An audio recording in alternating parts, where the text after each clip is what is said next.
All right, I'm gonna go ahead and get started.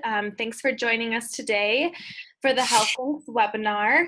Today's topic is stress management and resilience in the workplace. I think it's a very fitting topic for this time of year because not only are we busy meeting all of our year-end deadlines and things like that, but it also can be stressful just dealing with the holidays and trying to plan and be everywhere and do everything. So we're really excited to have Amanda present.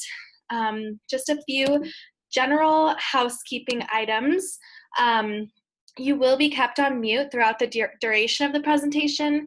This is just to, make sure that no background noise or anything like that is distracting. But if you do have a question, just use the chat box in the control panel on your screen, and we'll make sure to address it. The webinar is being recorded, and we're going to share the link out to all of you, as well as a copy of the slides and other resources in a follow-up email. You can also always find the recording on our online resource center at healthlinkscertified.org. And then after the presentation, a survey will pop up about the webinar. And if you could just please take 2 minutes to answer the short questions and let us know what you'd like to see in the future, we would really appreciate that. So our presenter today is Amanda Wagner. She is our Pitkin County advisor, and she also is the director at the Aspen Clinic and owner as well. She is a ball of knowledge and is very excited to present on this topic. She has done this presentation for various groups and always gets, good feedback and is working to always meet the needs of the audience. So I look forward to having her present this to you. If you are not one of our certified businesses and you want to connect with her and you're in Pitkin County, her contact information will be included in the slides and is later in the presentation. And she's a really great person to connect with on resources, how to go through the assessment, all of that. So I'm going to let her take it away. Oh, sorry, Amanda. Really quick, I'll just talk about the Healthlinks Benchmarks. So if you're not a certified business, you may not have seen these yet, but this is our Healthlinks standard. These 6 benchmarks, they comprise our standard and is what our online assessment asks questions based around. And through our research and practice, we have found that these are really the 6 sustainable elements to creating a workplace health and safety culture. So we look at organizational support, which is leadership and dedicated resources, budget, things like that, workplace assessments, how are you assessing what your employees want, health policies and programs, so any sort of wellness-related programming, family-friendly policies, stress management, safety policies and programs, engagement, meaning how do you communicate what you're doing and how many people are you reaching, and then evaluation of your programs and policies. All right, Amanda, it's all yours. Thanks, Kaylee. Everyone, thank you for taking the time to hop onto this webinar. It further reminds us that stress is apparent to all of us. It's daily in our lives, and we want to know how we manage it and how we can be successful throughout our lives and in the workplace. So these tips that I'll give you will be tips that you can deal with throughout your life and while you're at work. So as Kaylee mentioned, my name's Amanda Wagner. I'm the president and CEO of the Aspen Clinic. We also go by the name TAC Fitness. And Kaylee, I'm having trouble changing slides here. Oh, I think if you click on it, did that work? Oh, there we go. Nope. Hold on. Okay, got it. Sorry about that. All right, so we are a fitness and wellness and performance center located in Basalt, just down the road from Aspen. We provide services to organizations and individuals to help them improve their health and well-being. We have a full fitness center, a gym, nutrition, health coaching, and then we also do presentations such as this. The purpose of this presentation is a reminder that stress can be managed, but it won't go away without effort. So I'm not going to give you anything that's going to be earth-shattering and these new quick fixes. These are things that you probably know, but I want to remind you that you can apply these concepts and that awareness is the first step to change. So we'll be doing a couple of things while we proceed through this. But the first question I want to ask everyone is, what are your biggest sources of stress? I'm going to take just 10 seconds. I'm going to be quiet, and I want you to think about right now, maybe last night, maybe this morning. I want you to get a couple of things in your mind about what's causing you stress.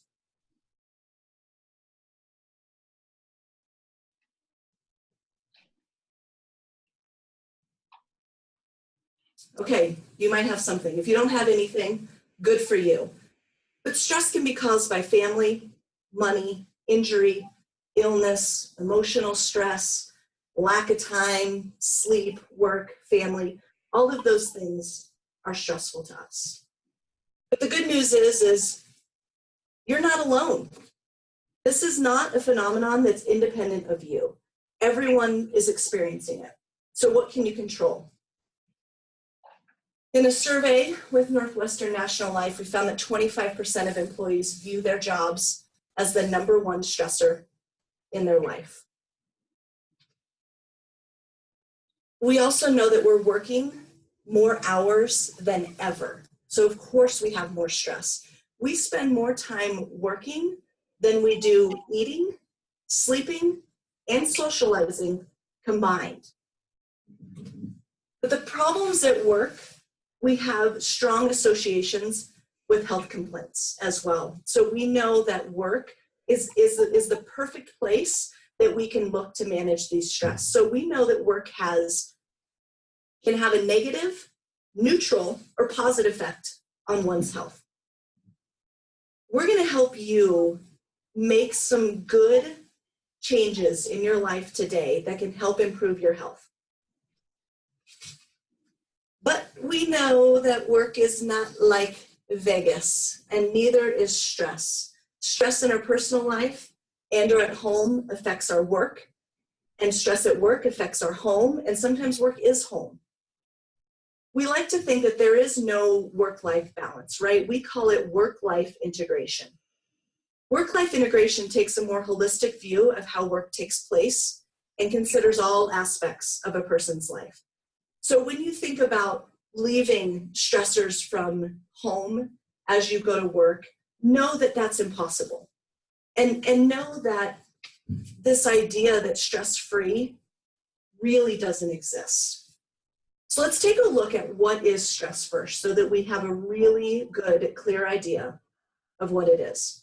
Stress is a perceived or real conflict and or change in your emotional, physical, mental, or spiritual environments and or expectations. So pressure and tension, right? That fight or flight. The stress response and the physical symptoms of that response are elevated hormones, heart rate, blood pressure, tension, headaches. Your body is basically diverting all of its blood flow from the internal organs to those muscles. And so a really good example of this, because sometimes stress can be this intangible thing that we can't really put our fingers on, right? So one thing I like to remind you of is exercise. Exercise is stress on the body, okay? We know that too much exercise is not good. We know that too little exercise is not good either, right? We want that nice, fine, healthy balance. And so when we look at exercise and working out, it's stress on the muscles, it's stress on the joints. Weightlifting, for instance, right, creates little tiny tears in your muscles. And then with the proper recovery, nutrition, those muscles are able to come back together stronger, okay? So we know that exercise is stress on the body. Again, I mentioned stress-free doesn't exist. Stress is what excites us, it's what moves us, it's purpose, it's what gets us up in the morning. It's a good thing, and it can also be a bad thing. We're starting to see that more and more retirees, when they retire, they're starting to lose that purpose, and they don't have any stress. And so they're either falling ill, they're dying earlier. So it doesn't mean work longer. It means find another purpose and passion that does give you a little stress, but also excites you and keeps you moving and gets you up in the morning. When we look at this picture, what do we see? We see a big elephant, and we see all these scientists, right, looking at the elephant independently. Looking at the trunk, saying it's a snake, looking at the legs, seeing it's a tree, looking at the tail as a rope. The purpose of this is to take a bigger picture and view all elements and how they are related, and to remind you that we all see things differently. That our perception is our reality. We supply the perceptions and we build our beliefs with them. Reality transcends both expectations and beliefs. So is your stress a challenge or an extremely difficult issue to overcome? Or is it just seemingly insurmountable? What are you going to do about that?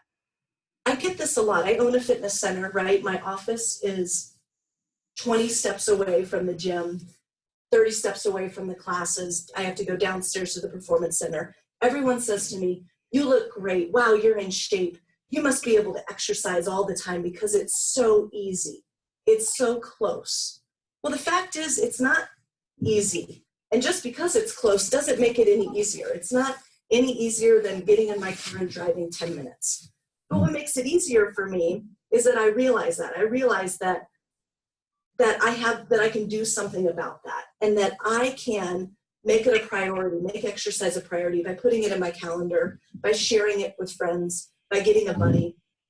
And so that's the purpose I want you guys to walk away from, is that your perception is your reality.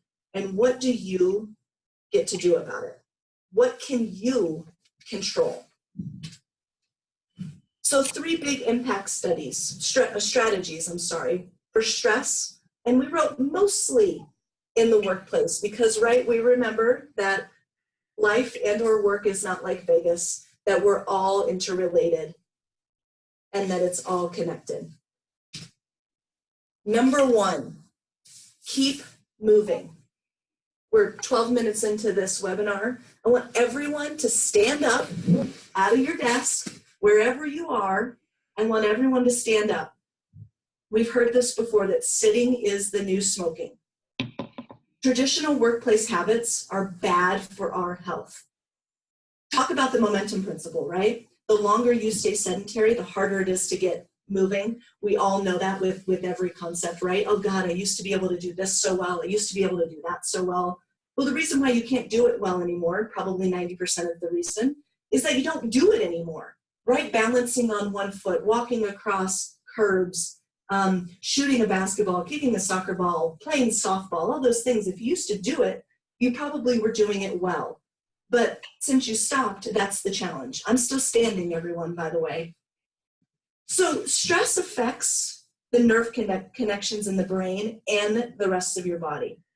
Exercise reduces the body's stress hormones, okay? So ways to exercise that alleviate stress and also will improve your ability to sleep, natural painkillers, endorphins released during exercise. Exercise also reduces fatigues, improves alertness and concentration, enhances cognitive function, acts as meditation in motion, we call it. It decreases our overall levels of tension. Exercise helps stabilize and elevate our mood, and it stimulates anti-anxiety effects. But how much exercise do you need? Well, according to the guidelines, it's 2.5 hours of moderate exercise every week. That's 20 minutes a day. We can do that. We can all make time for 20 minutes a day.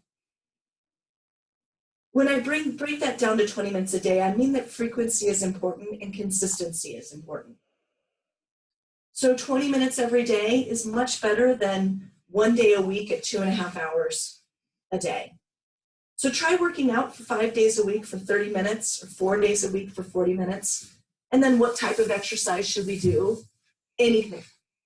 jogging, fast walking, biking, dancing, swimming, hiking, softball, skiing, soccer, all of those things are really important. So those are things that we know throughout our life, right, that we need to keep doing. But what are some options and some strategies that we can do here in the workplace? Walking meetings, right? This is completely cultural in an organization.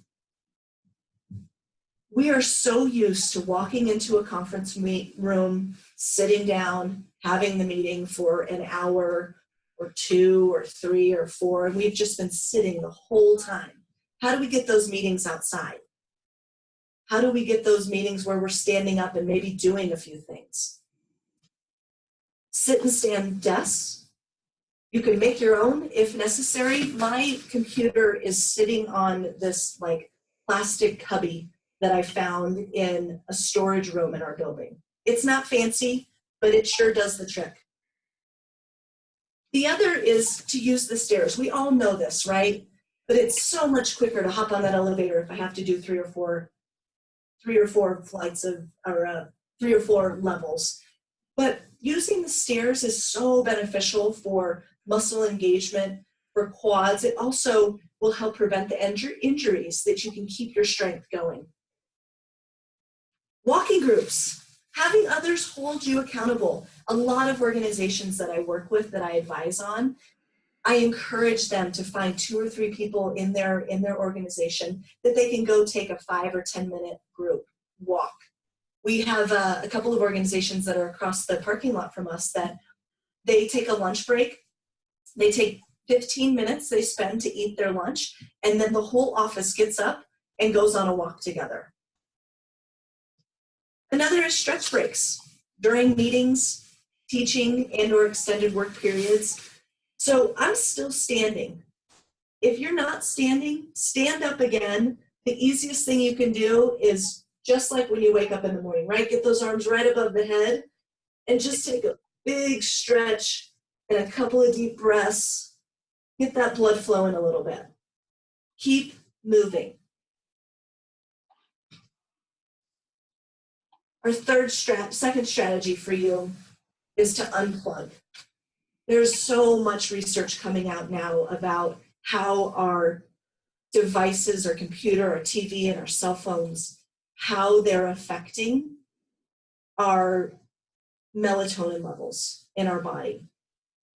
And the reason for that is that blue light is emitted from these devices. And what blue light is it has one of the shortest wavelengths on the electromagnetic spectrum. And what that means is that the blue light from these devices has a higher concentration of the blue light than natural light. So because of that, it has more than any other wavelength that we have. So it affects our levels of sleep, and it affects melatonin from doing what it does for our body, that hormone. It impacts our sleep and wake cycles and our memory. So what are some strategies that we can do to unplug at night? We all know this, right? Monitor your screen time. A lot of us have our cell phones, plugged in at night next to our beds. I keep mine plugged in across the room for me. That helps. The other is, how do you monitor that screen time? What are some things that you can do? Well, I aim to drink half of my body weight in ounces of water a day. So that's the recommended amount of water that you should be drinking per day. The more you exercise, obviously that has a factor on it, but whatever your body weight is, divide that in half and turn that into ounces. If you aim to drink that throughout the day, one of the best ways that you can monitor that screen time is you're going to have to get up and go to the bathroom. And that's great. It helps you to walk away, go to the bathroom, you come back, and ironically, you're more refreshed. I like to say I have my best ideas when I'm in the bathroom because it's the one time that I'm not thinking about anything else. This is kind of one that doesn't really work for this webinar because it would be kind of weird if I were just talking to you with a blank screen, but not relying on PowerPoint when we're doing presentations or when we're at meetings. And the reason why I say that is that You can put all your notes down, you can put an outline in, but then the amount of time that you spend putting together the PowerPoint, and we all know how long it takes to make it look good, to do kind of what I did where you can't see the rest of the other options, that takes a lot of time, and that's screen time. So not relying on PowerPoint is a really great idea.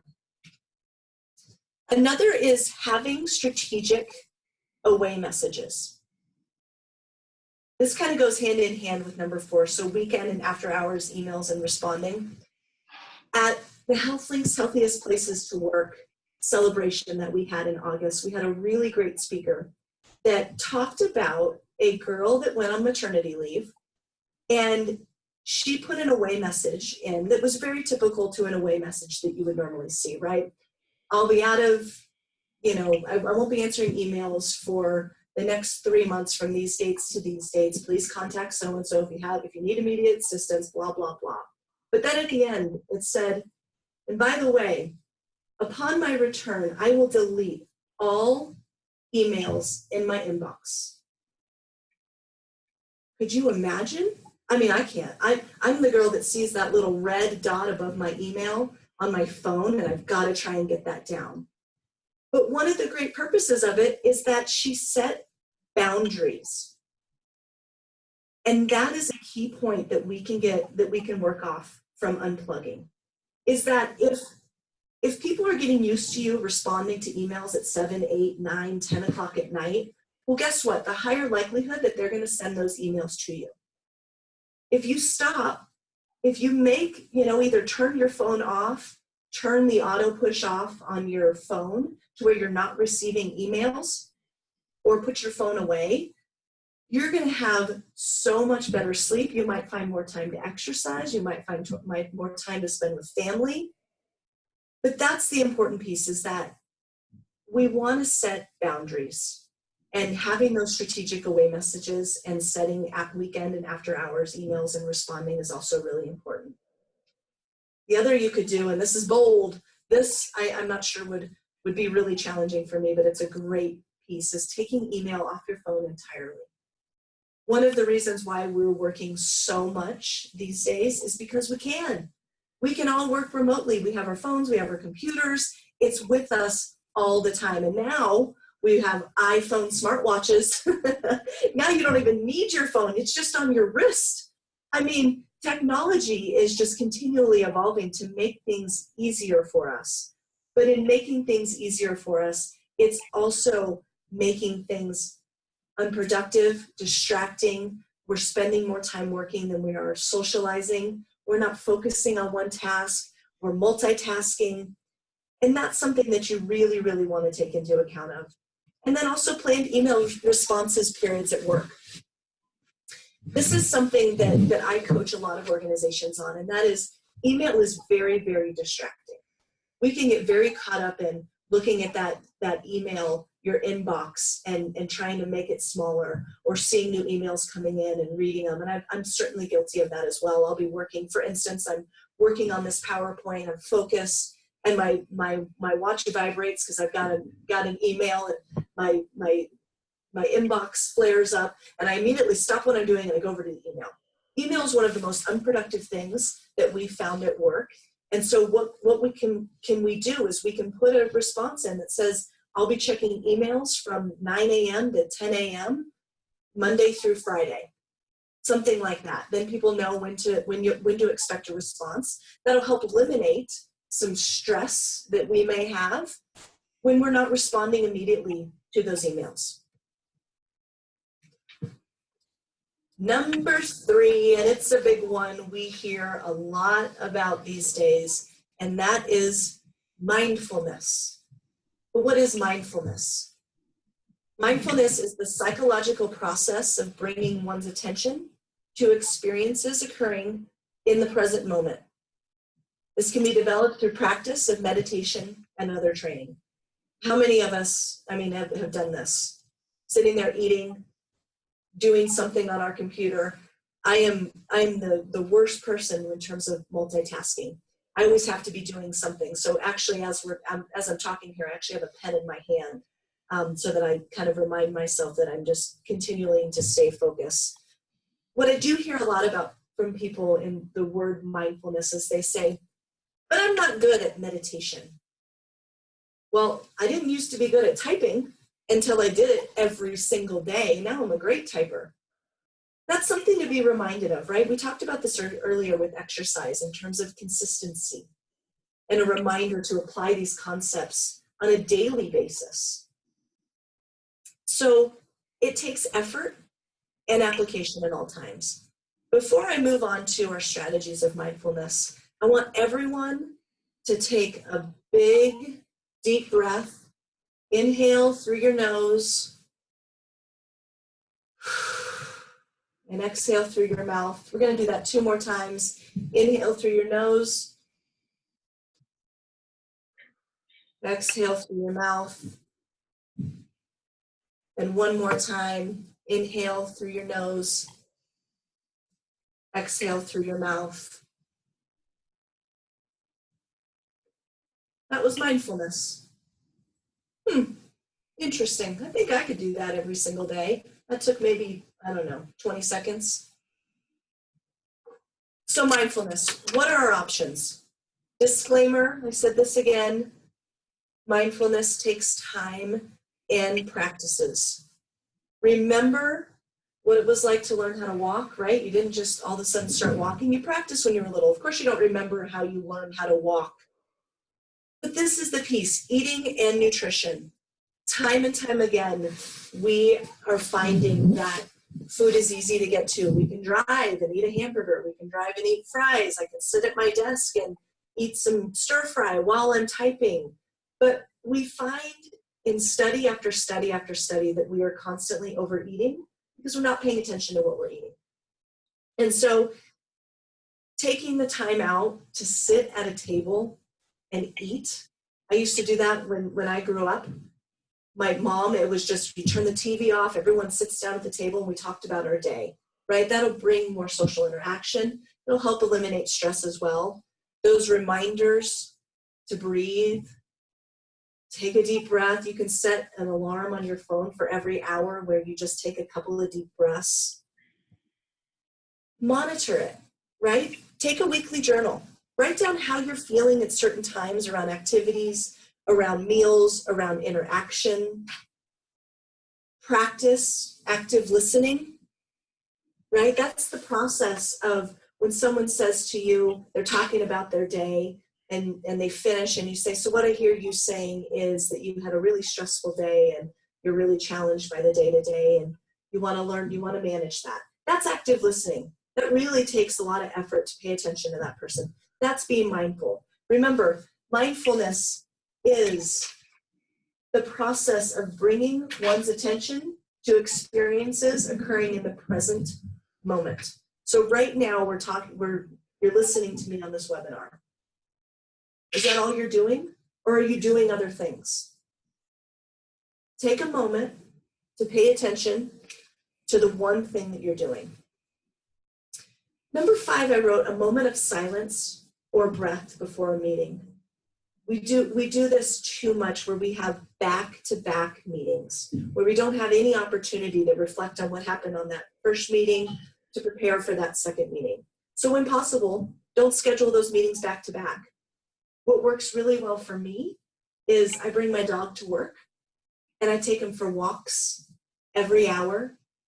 And 90% of the time, like I said, no one's perfect, is I will just walk with the dog. I'll watch what he's doing and smelling. I'll look around. I'll think about the weather. As soon as I do that, kind of some new ideas come to me for work, or I think about some things that I've forgotten. So once I take my mind off of the task and I just am in the moment and present, I find a nice sense of relaxation, which will help lower my stress levels.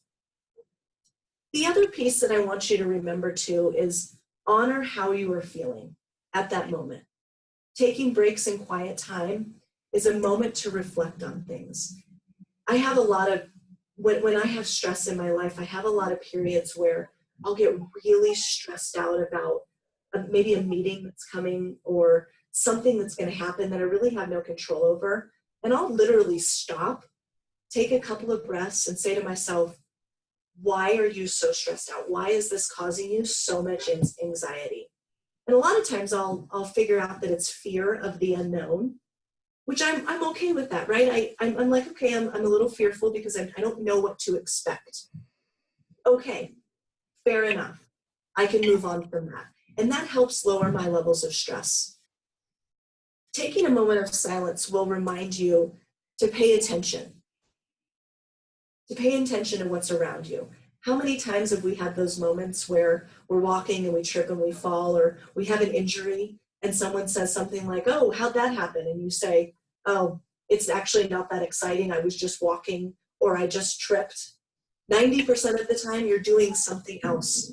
I have to say, my lead trainer, you know, the girl that is the fittest, the strongest, looks great. I mean, she looks like a trainer. She's downstairs about 4 weeks ago in our performance center, and she's doing these lateral hurdles. So she's jumping over the hurdles side to side. She decides it's a great time to put her hair up. She trips and breaks her foot, right? So it doesn't matter how strong we are and everything that we do. If you're doing something else that's distracting to what you're supposed to be doing, then that's when you can get injured, you can get hurt. But it's also when you're not paying attention. It's when you're probably not at your best. So mindfulness is one of the ways that we can be at our best. We can help identify these causes and these sources of stress and remind ourselves what's important in life. Another thing to be mindful of is that this has taken me, I won't tell you how old I am, but only 20 years, is that I'm a kinesthetic learner. Which means that using my body, hands, and sense of touch is the way that I learn.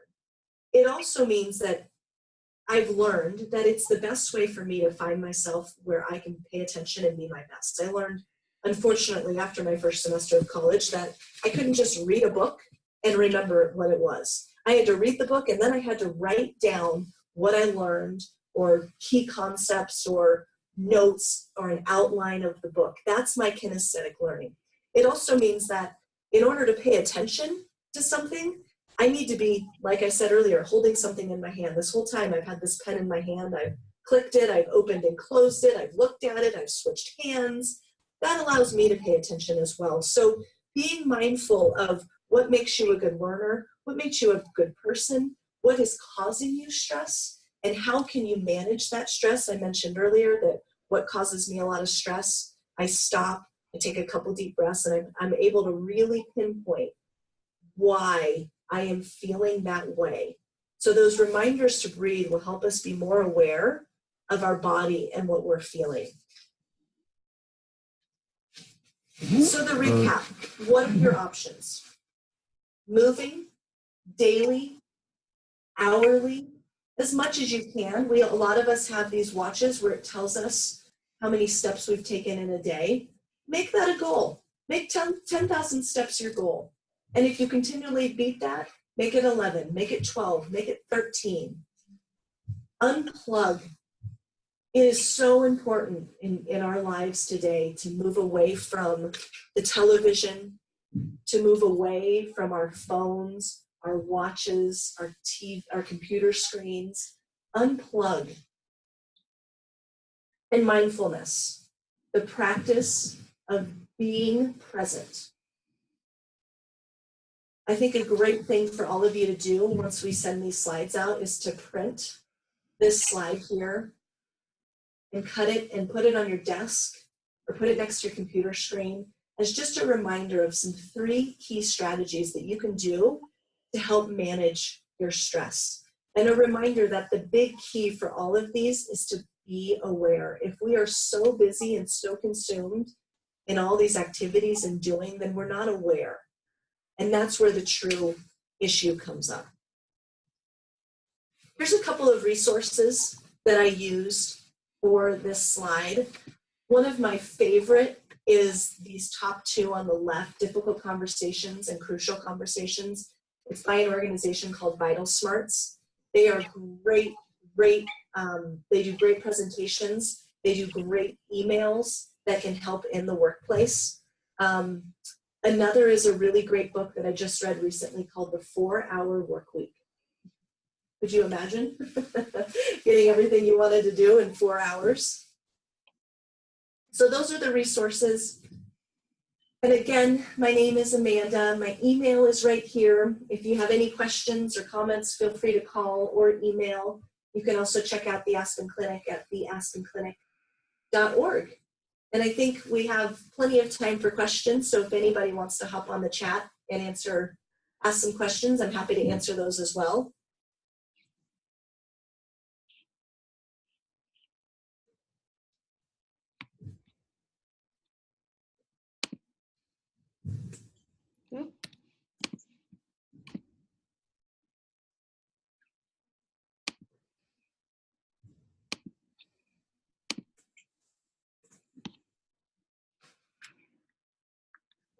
Thank you all for your time. Kaylee? Great. So I tried to look at the chat box. I'm assuming I'm able to see if anything had popped up, but there's also like a raise your hand button if for some reason you did ask a question and I didn't see it. So thank you, Amanda, so much. I really enjoyed that. It was helpful for me to stand up. And then you mentioned at one point, you know, what else are you doing during this? And I had to laugh because I also was looking at my phone. So thank you for keeping me mindful and remembering that. We do have a question. It's from Abigail, and it says, what is a tip for how realistic it is to only check email periodically? That would be difficult in our workplace. Yes, so that is a big challenge. And what we usually say is that you're checking email at the top of every hour. So at 9 o'clock, at 10 o'clock, at 11 o'clock. One of the key things, and I say this not to make it sound like it's easy, because it's not easy, but setting those boundaries is really, really important. If people know that you're only checking emails from at 9, 10, and 11, then they know that your response may be 2 or 3 or 4 hours. And so that'll take some stress off of you as well and allow you to stay focused. And you might find that there might be days when you're able to check your email more frequently, but what I really, really urge you to do and caution against is trying to multitask. We joke a lot about how, you know, women are great multitaskers and men are not. The truth is, no one is a great multitasker, right? If we're only focusing 80% on one thing and 20% on something else, then that means we're only doing 80% of our best and 20% of our best. So that's a really good key reminder there. What do you suggest for transitioning from a stressful day at work to your landing at home? Yes, great question. I have a couple of suggestions. Number one is to not get into your car immediately. So whether you have, you can walk around your building if there's a way to walk, if you can walk all the way to the end of the parking lot and come back and put that phone away, take some deep breaths. One of the great keys to mindfulness that I try to remind people and that's easy to capture on is to pinpoint some things in your surroundings, say them out loud, say their color, write some descriptions on it, or say some descriptions on it. So what I mean by that, in my office, right in front of my computer, I have a brown chair. It looks really comfortable. It's leather. It's got brown wood on it. A lot of people will come and sit in it. I've immediately just completely lost all train of thought in what I was doing, and I just focused on that chair. Look up at a tree. The tree is green. It's beautiful. It's tall. Oh, wow, there's a star. Oh, wow, the sun's out. Oh, the clouds are coming. If you can take just 5 minutes of that, then when you get in your car, the other thing, and not a lot of people do this, is turn off the radio. Silence. When was the last time you sat in silence in your car? You can sit in silence, you can really kind of relax and focus on yourself, how you're feeling, maybe thinking about some things that you want to do, because otherwise stress also is caused by forgetting things, right? We need to go to the store and we're in such a hurry and you walk out of the store and you forgot 2 or 3 or 4 things and oh man, now I have to go back to the store. That's stressful too. So if we can just take a couple of minutes of silence in the car, that's very helpful as well. Someone wrote, yeah, Skip. Hi, Skip. He wrote self-compassion is also a great stress buster. When faced with adversity, treating yourself in the same way that you would treat a dear friend. That's really important. And I remind when I'm coaching people as well that you would never say to your friend, you're not very smart. You're ugly. you're stupid. You never say that, but we find at times that we're saying those things to ourselves. So self-compassion, having the compassion to know that it's okay that you messed up. It's okay that you weren't your best self. It was okay that you said something negative, but having the compassion and the self-forgiveness to forgive yourself is really important. What ideas do you have for managing traffic stress and avoiding coming home stressed after commuting home? That is a big, big piece. One of the key things that I can remind you is that you're not alone, that everybody in their car is probably going through the same things that you're going through. And no matter how fast you try to drive, you're probably not going to be able to go faster. So how do you manage that? One of them is to remember that everybody's experiencing it. Everybody wants to get home. Everybody's probably stressed as well. And that this is one of those few things that you can't control. You can't control how fast the car is driving in front of you. You can't control the speed limit. You can't control that stoplight. You can't control the car that just cut you off. You can't control any of that. So a reminder that you cannot control it will help alleviate some stress and then allow you to focus on some things that you can control, like silence in the car, or turning to your favorite music station, or finding your favorite song, or calling your kids or your parents, or things like that. That's what you can control. You can control how you feel about the stress and the traffic, but you cannot control the traffic and the commuting. So a good piece is being aware and being mindful that those are things that you cannot control. Taking a deep breath and going with the flow, or pulling over and taking a walk.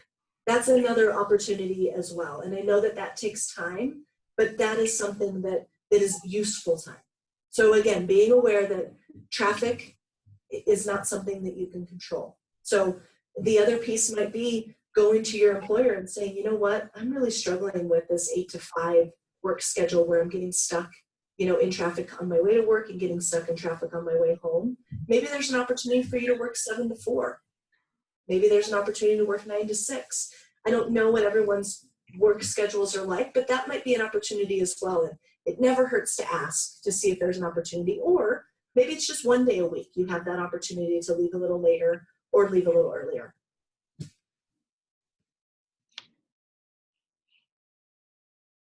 I'd just like to add on to that I've found 2 things that work for me. I've started listening to podcasts, which kind of just take my mind away from the road, which is really nice. So just kind of finding what helps you, even the little, like the ridiculous ones that are pop culture that I've found, or, whatever is just so silly and not going to have me thinking too much or stressing.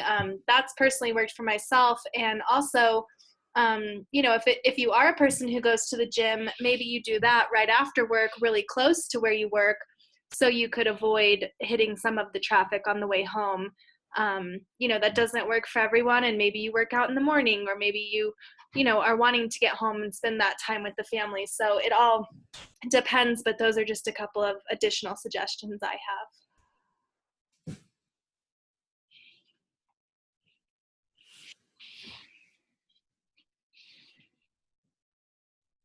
Great. Well, as you can see here, we have our upcoming events. In January, we start back up with the webinar series. So the first one is going to be on, it's starting a series on total worker health, a data series. And the first part is going to be on creating and implementing a needs and interest survey. We work quite heavily with businesses who want to implement a survey of this kind, and this should be a really good webinar series to sort of help you analyze what questions to ask, how to phrase them, what exactly information are you trying to get out of, how do you pair that with other data sources you have, things like that. So that's going to be led by folks here at the Center for Health, Work, and Environment. Then the next one after that is our January 25th webinar on maternal mental health. I'm really looking forward to that. It sounds of interest to me and something that I'm not quite as familiar with, so I'd love to learn more. And then February 14th, there is the American Heart Association Workplace Health Symposium. I believe that is here in Denver. I need to double check. I apologize, I don't have that in front of me, but we can send that out as part of the resources with this presentation. But that's a really great place to network, to learn about what other associations are doing, to hear about all the best practices happening right now with workplace health and safety. And as always, you can join our listserv. We send out monthly newsletters. We have a social media presence, highly on Facebook. We post a lot about our businesses, about any events, trainings, things of the sort, as well as resources. So we'd love to see you on there. Our Facebook is Healthlinks Certified. If you are interested in becoming recognized as a healthy business and you are outside of the Pitkin area, you can contact me directly. I'm the business experience lead, so I work with almost all of the businesses who come through and take the assessment. So any questions you have, I should be able to help with. If you are in the Pitkin area and you'd love to meet with Amanda or talk with her directly, her information will also be included. And so you can reach her at amanda.wagner@Healthlinks Certified. And you can also just go directly to our website if you feel ready and don't have questions, healthlinkscertified.org, and it's on our Get Going tab. And lastly, for all of you who are currently Pinnacle policyholders, we have a few days left in December to take advantage of their generous offer to take the assessment for free. They will cover the cost. We do have a code that you can enter in to the payment page, and the whole entire fee would be waived. So if you're a policyholder and you are unfamiliar with the code, please contact me and I'm happy to give that to you. And additionally, if you are wanting to know more about total worker health and become a leader, I really highly encourage you to look at the Small Safe Well study. It's hosted by our parent center, Center for Health, Work, and Environment, and they're really looking at Healthlinks businesses and how, so any new Healthlinks businesses and how their organizational culture really develops over time, and how implementing a culture survey and getting some of this total worker health leadership training can help boost the practices and programs in your workplace. So there's a ton of information on that website. You can also contact me for that, and if I don't have the answer, I can point you in the right direction. So those are all available to you. And here are the places you can stay connected with us. So thank you so much for taking the time. And again, if you have a few minutes, 30 seconds to 2 minutes tops, please take our survey that will come at the end of this webinar. Thank you so much, Amanda. Really, really great presentation.